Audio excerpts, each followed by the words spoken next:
We have a supply zone. এখানে আমরা একটা সাপ্লাই জোন দেখতে পাচ্ছি, যেটা ব্রেক অফ স্ট্রাকচারকে সাজেস্ট করছে, which led to a break of structure.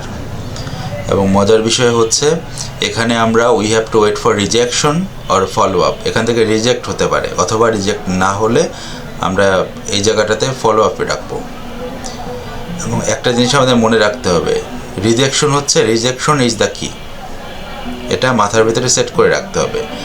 তো price broke above the supply zone, যদি সাপ্লাই জোনের উপরে প্রাইসটা ব্রেক করতে পারে সেক্ষেত্রে ইটস এ ফ্লিপ বলা যেতে পারে।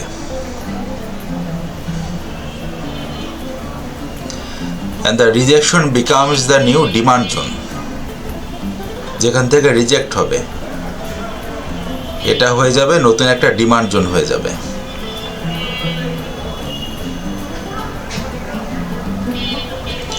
তো এখানে এন্ট্রি ট্রিগারটা কিভাবে হবে,